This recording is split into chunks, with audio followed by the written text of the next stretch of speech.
কিন্তু ছোট কর্তা, মেজদিদি সুযোগটা না পেলে নিজেকে প্রমাণ করবে কি করে? মা মা, তুমি আমায় ক্ষমা করে দিও মা। তোমার এই সিদ্ধান্তটা আমি অমান্য করছি, তার জন্য আমি তোমার কাছে ক্ষমা চেয়ে নিচ্ছি। কিন্তু মা, এই চাবিটা যদি সত্যি কারোর হাতে তুলে দিতে হয়, তাহলে তুমি সেটা মেজদিদির হাতেই তুলে দাও। তুমি তো চাও বলো মেজদিদি সংসারের হয়ে কাজ করুক, নিজেকে যোগ্য প্রমাণ করুক। তাহলে মা, মেজদিদির এই যোগ্যতা প্রমাণ করার জন্য একটা সুযোগ মেজদিদিকে দাও মা।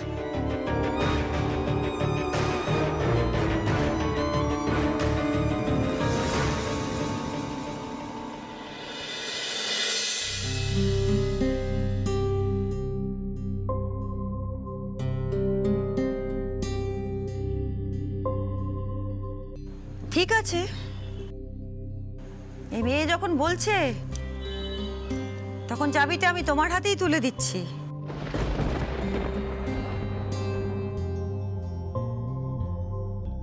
কিন্তু তার আগে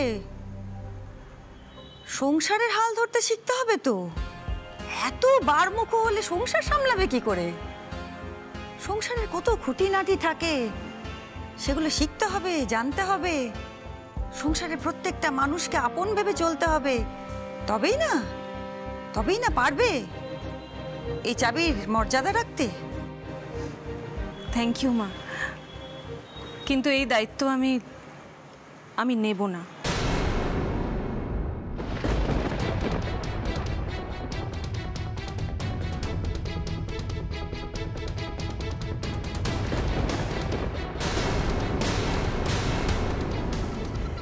কি করে নিই বলো? এই দায়িত্ব নেওয়ার যোগ্য একমাত্র শ্যামা। তুমি তো এই কথাই মানো। তুমি তো এটাও মানো যে আমার কোনো যোগ্যতাই নেই। ইনফ্যাক্ট তুমি একা কেন, বাড়ির সকলেই তাই মানে। তাই আমাকে এই দায়িত্বটা দেওয়া ঠিক হবে না মা। আমি আগে নিজের যোগ্যতার প্রমাণ দিই, সেই দিন না হয় তুমি আমায় চাবিটা দিও। শ্যামা, এই দায়িত্বটা তুমিই পালন করো, কারণ মায়ের মন তো তুমি জয় করেইছো। তার উপর আবার এটাও শুনলাম যে তুমি হাল ধরলে তবে এই বাড়ির নৌকা ঠিক থাকবে। বাবা তো তাই বললেন। তাহলে আর আমি কেন বলো?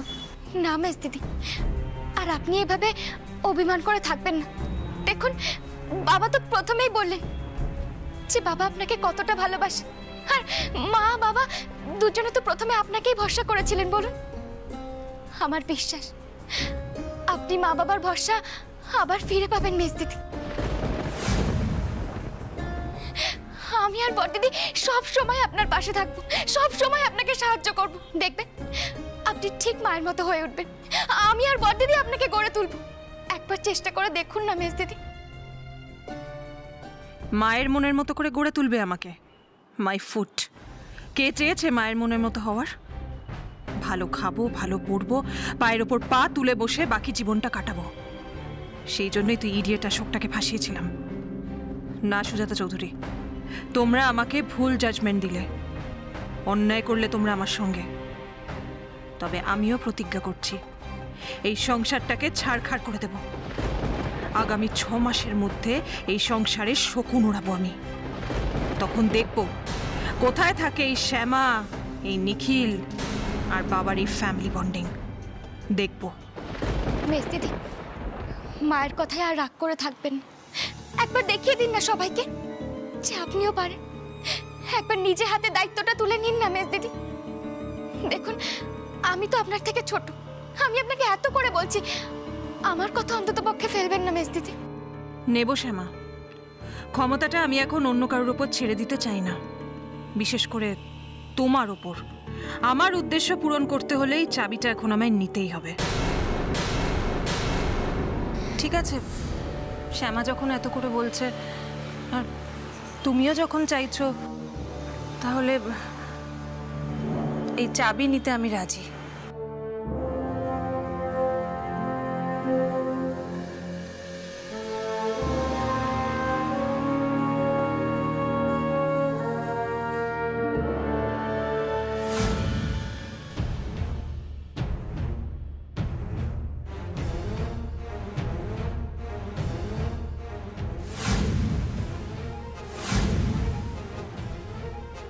আমি চেষ্টা করব মা, আমার দায়িত্ব আমি ঠিক পালন করার চেষ্টা করব। আমি সবাইকে নিয়ে তোমার মনের মতো করে চলার চেষ্টা করব মা।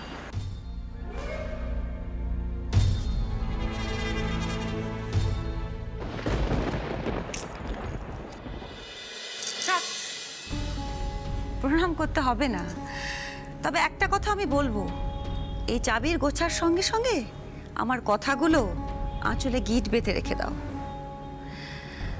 সংসারের হাল ধরতে গেলে আগে সংসারের মানুষের মনগুলো জয় করতে হয়, তারপর তাদের নেত্রী হয়ে উঠতে হয়, একসাথে সবাইকে নিয়ে পথ চলতে হয়।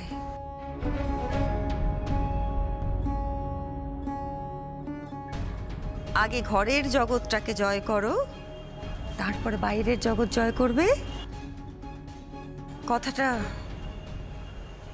মনে রেখো।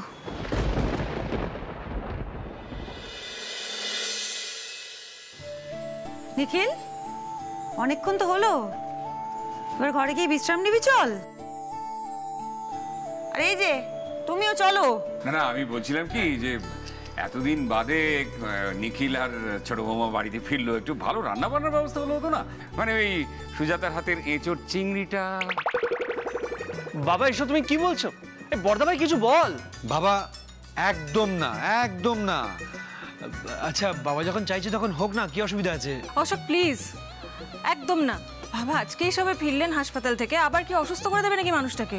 হ্যাঁ বাবা, আগে তুমি পুরোপুরি সুস্থ হয়ে ওঠো, তারপর আমরা জমিয়ে খাওয়া দাওয়া করবো। সুজাতার হাতের এঁচোড় চিংড়িটা কতদিন খাইনি।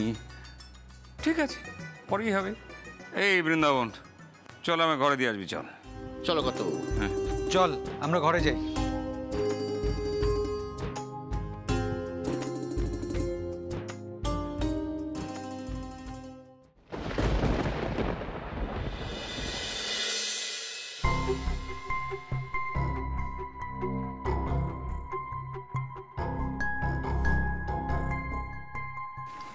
বিজলি, আমার সাথে রান্নাঘরে চ, অনেক কাজ আছে, মনে আছে তো? আয়।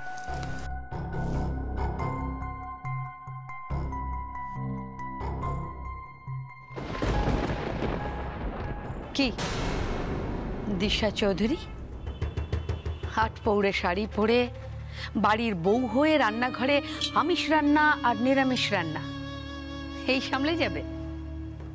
তোমার শপিং, তোমার পার্টি সব বন্ধ। আর যেই তুমি এই কাজগুলো ঠিক মতন করতে পারবে না, এই বাড়ির প্রত্যেকটা লোক তোমাকে অযোগ্য প্রমাণ করে দেবে, সেটা বুঝতে পারছো দিশা? না না মাসিমণি, আমি যে কতটা যোগ্য সেটা আমাকে প্রমাণ করতেই হবে। তুমিও কি বাকিদের মতো ভাবছো বাড়ির বউ হওয়ার দায়িত্ব আমি পালন করতে পারবো না? ভুল ভাবছো মাসিমণি। সময় এসে গেছে, এই চৌধুরী বাড়ির প্রত্যেককে এটা বোঝানোর সময় এসে গেছে যে এই পরিবারের সব থেকে যোগ্য বউ আমি, দিশা চৌধুরী।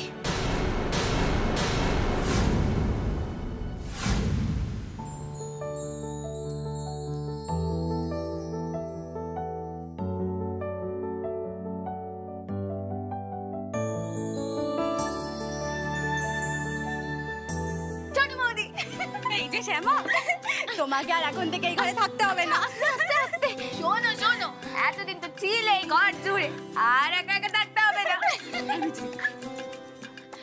ও বড়দিদি, তুমি বলো না কি হয়েছে, বলো।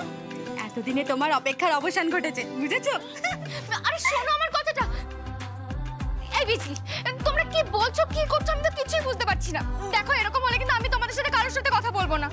বলে না, আমাদের হুকুম করা হয়েছে, উপর মহল থেকে আদেশ এসেছে, বুঝেছো? হুকুম, আদেশ? ও বড়দিদি বলো না।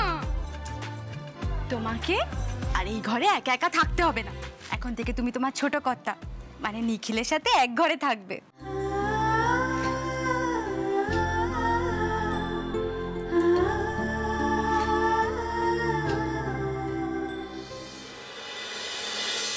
ভুল করেও এই ঘরের দরজার চৌকাঠ পেরোনোর চেষ্টাও করবে না। বড়দিদি শোনো না, বলছি মা শুনলে আবার বকাবকি করবে। ও মা, ছোট বৌদি, তুমি এটা কেমন কথা বললে? মাই তো অনুমতি দিল তোমাকে আর ছোট দাদাবাবুকে একসঙ্গে থাকতে।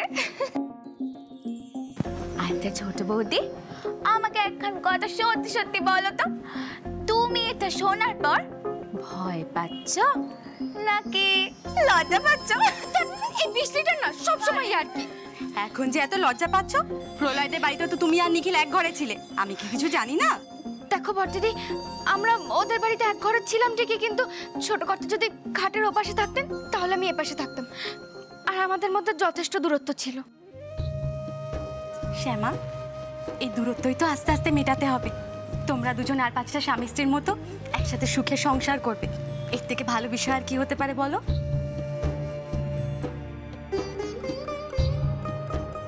আর মা হসপিটালে কি বললো মনে নেই? তোমরা দুজন হলে একে অপরের পরিপূরক।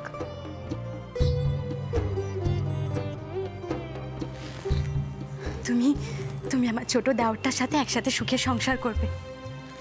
আর যদি কোনো রকম কোনো অসুবিধা হয় আমাকে দিদি মনে করে বলবে, কেমন? ওই দেখো, দুই যা মিলে গপ্প জুড়ে দিয়েছে। আচ্ছা বলি কি না, ওই করে কত কাজ বাকি, কত কিছু বাকি করবে। চলো এসো তো দেখে নি।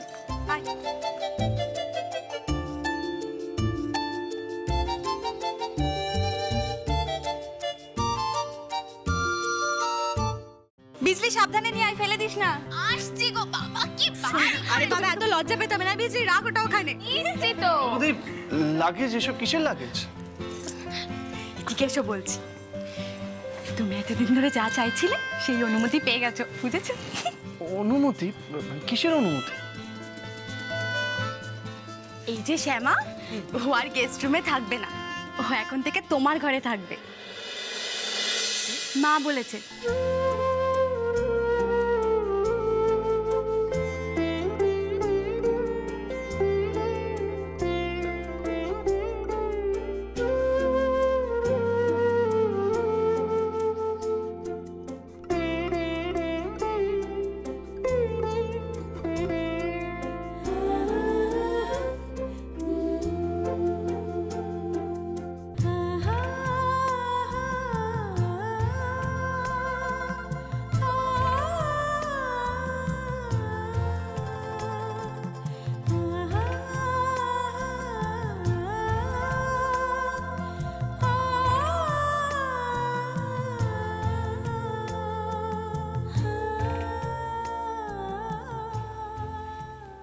বাবা, আমি তো ভাবলাম শুধু শ্যামা লজ্জা পাচ্ছে, এ তো দেখছি লজ্জা একেবারে লাল হয়ে গেছে।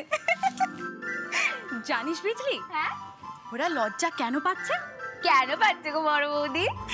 কারণ ওদের মধ্যে ভালোবাসাটা আস্তে আস্তে পাকাপোক্ত হচ্ছে, ওরা বুঝতে পারছে কিন্তু প্রকাশ করতে পারছে না, তাই এত লজ্জা পাচ্ছে।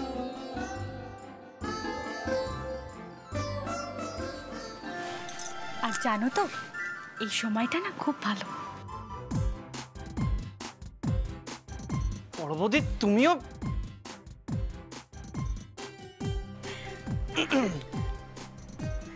তার মানে তুমিও বর্দা ভাইয়ের সাথে এরকম সময় কাটিয়েছো? চুপ করবে? তোমার না মুখে কিচ্ছু আটকায় না, আমি না তোমার থেকে বড়? এই বিজলি, তুই হাসছিস কেন রে? হাসছি না তো, অনেক কাজ পড়ে আছে, চল এখান থেকে আয়। আরে কি হলো বড় বৌদি? বড় বৌদি শোনো, যেই আমি বললাম অমনি লজ্জা পেয়ে গেলেন। চল। আরে কি হলো বড় বৌদি, শোনো।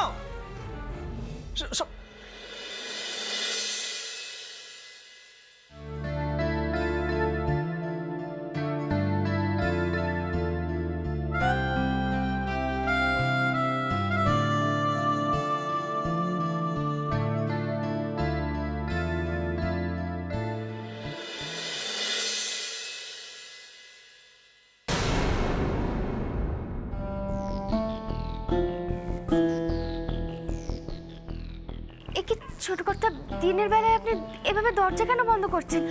থাক না, খোলাই থাক। আসলে আপনি তো এখন গোছগাছ করবেন, আর আপনার একটা প্রাইভেসি আছে, তাই আমি দরজাটা বন্ধ করলাম। শ্যামা, একটু এদিকে আসুন তো, আসুন না।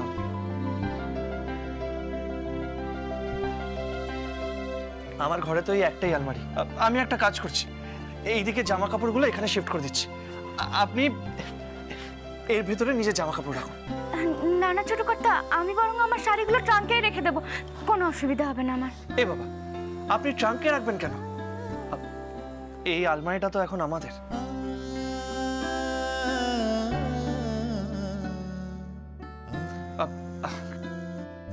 আমি একটা কাজ করছি, সব জামা কাপড় সরিয়ে দিচ্ছি। না না ঠিক আছে, আমি করে নিচ্ছি, থাক না। আচ্ছা, আমি লাগেজ নিয়ে আসছি।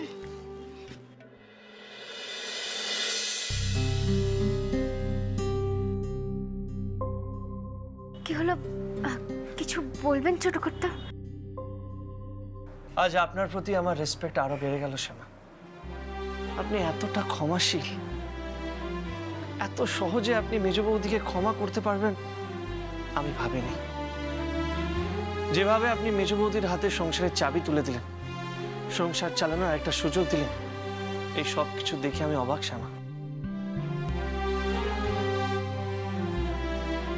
ও আর এমন কি ছোট কর্তা, দোষগুণ মিলিয়েই তো মানুষ, আর সব কথা যদি মনে লাগায় তাহলে যে সংসার চলে না। আপনি অনেক বড় ত্যাগ করেছেন শ্যামা, আর এটা আপনার গুণ। তাই তো মা সংসারের দায়িত্ব আপনাকে দিতে চেয়েছিল। শুধু একটা কথা মাথায় রাখবেন শ্যামা, সবসময় ক্ষমা করে দিলেই যে মানুষ শুধরে যায় এমনটা নয়। কখনো কখনো শাস্তি দিলেও মানুষ শিক্ষা পায়।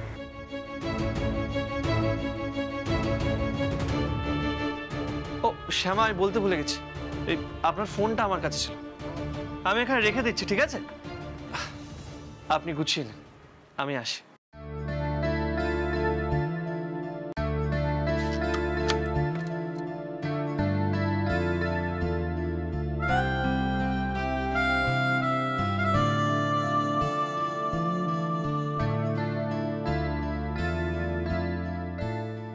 সংসারের ভালো চেয়েই আজ আমি এমনটা করলাম ছোট কর্তা।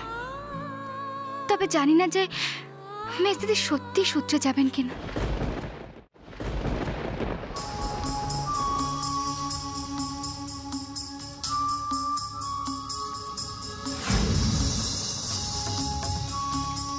শ্যামা, এ কি রাধা দিদি, তুমি কিছু বলবে? এসো না, ভেতরে এসো, ভেতরে এসে বলো।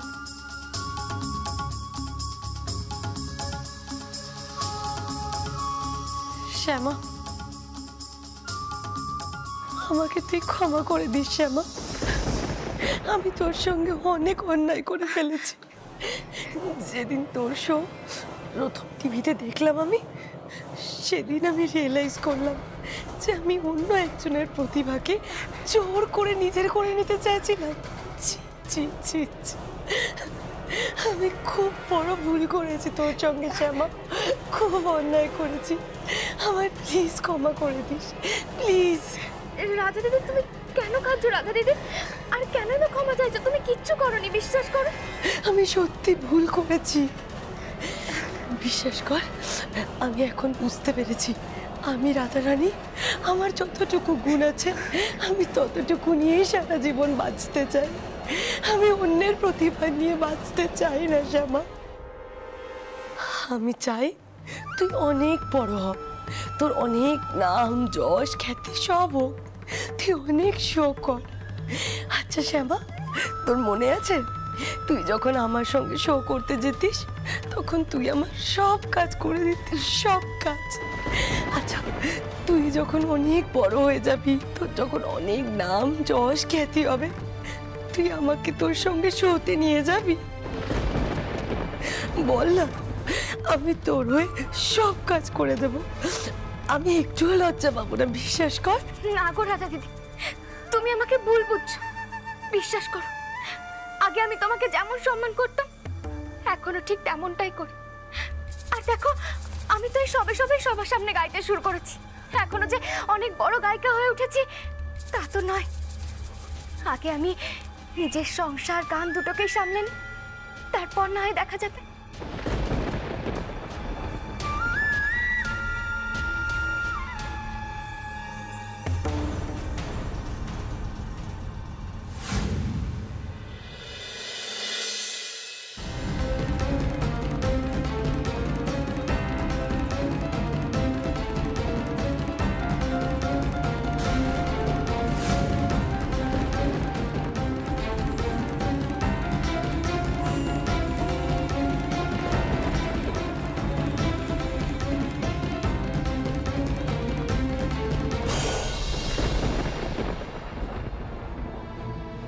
শ্যামা, আমি এখন চলি, বুঝলি?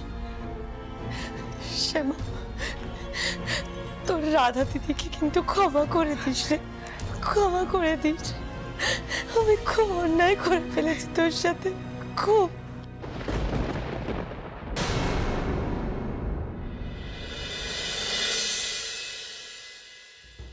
রাধা কি সত্যি পাল্টে গেল? শ্যামাকে এসব কি বলে গেল? এভাবে ক্ষমা চাইলো রাধা? কি চাইছে কি মেয়েটা? আমি তো সত্যি কিচ্ছু বুঝতে পারছি না। তোমার উপর আমার আর একটু রাগ নেই গো রাধা দিদি। এই যে সময় থাকতে থাকতে তুমি তোমার নিজের ভুলটা বুঝতে পেরেছো, এই তো অনেক। আমি জানি আমার কৃষ্ণ তোমাকে ঠিক ক্ষমা করে দেবে।